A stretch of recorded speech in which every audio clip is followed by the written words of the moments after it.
works at her alma mater, Loyola Marymount University. She loves history, and she has a master's degree in it, which is pretty amazing because I'm sure that's really hard. And she received that from Cal State Northridge. I love history as well.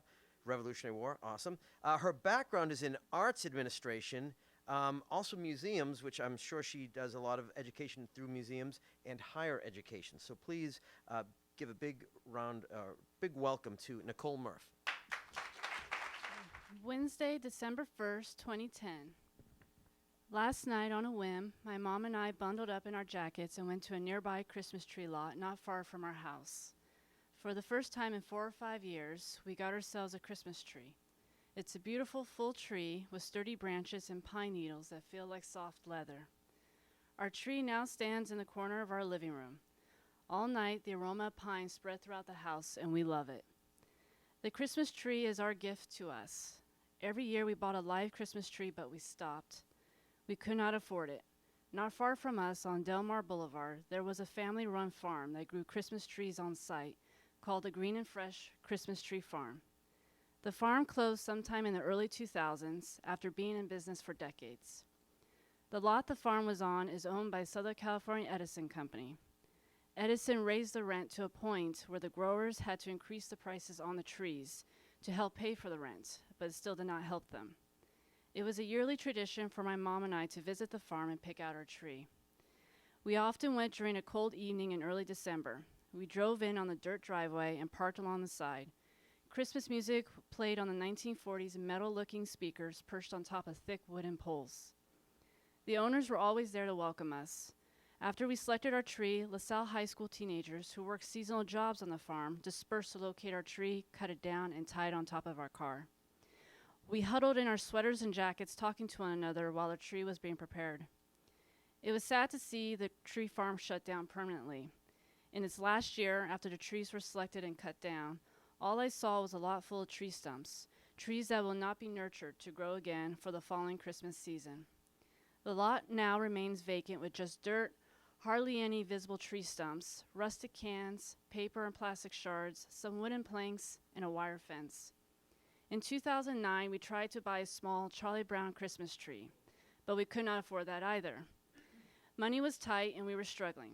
My mom is 65 years old and on a fixed income. I was laid off on September 9th, 2009, during the early part of the Great Recession. I was, and still am, unable to find work. I've gone on interviews and came close to a few jobs, but I'm always edged out by another applicant with more experience. I am still sending out my resume and collecting unemployment. Without that, we would not stay afloat. It is enough money to pay for our basic needs and to buy some food. 2010 has been a better year, not great, but better overall despite its challenges. My mom received her small retirement check, and we decided to get ourselves a Christmas tree. We felt the need to have a tree to get us into the holiday spirit and take our minds off on our struggles. What makes it special this year and what we learned last night is that the Christmas tree lot we bought our tree from is managed by the Delancey Street Foundation. Since the tree farm was gone, we noticed a tree lot not far from us and decided to go there, not knowing until we got there who managed the lot and what they do. When we arrived, a group of 4 or 5 guys welcomed us and helped us select our tree. I learned shortly after they were rehabilitating and former drug addicts, one of whom, Jake, was the group mentor. Jake, like the other guys we've met, was around my age, maybe in his 30s, energetic, focused, and not to sound cheesy, he was full of good cheer. While my mom purchased our tree, Jake asked me if I've heard of the foundation. I told him no, this is the first time. He said, well, let me share with you what we're about. The Delancey Street Foundation is a residential self-help organization that helps substance abusers, ex-convicts, homeless, and anyone who has hit rock bottom in their lives. They offer shelter, food, and clothing, and provide a support system and assist individuals with treatments. Jake went on to explain to me that the foundation teaches individuals new job skills in areas such as welding and automotive repair.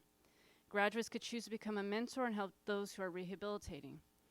To sustain them, the foundation manages a bookstore, cafe, moving business, and every year, Christmas tree lots.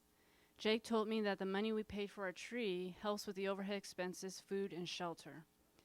Jake was a former drug addict, and after spending time at the foundation, he chose to stay to help others. He was also in the process of going back to school.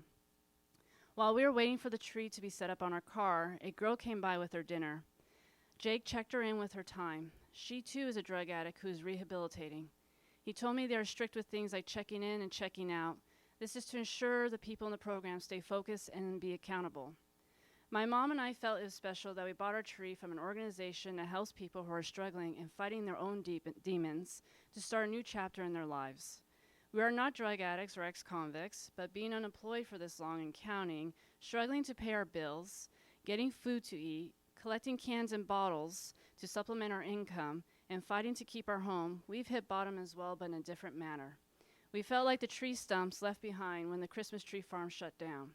It takes initiative and inner strength to move forward, look for work, go on interviews, get knocked down, experience depression and anxiety, and get back on a horse again and again, like the folks who are on the foundation who are working hard on starting a new, healthy chapter in their lives. My mom and I can understand this. It is the reason why our Christmas tree this year is so special. We are not alone in our struggles, nor are we alone in the hopes we have for our own lives and for one another.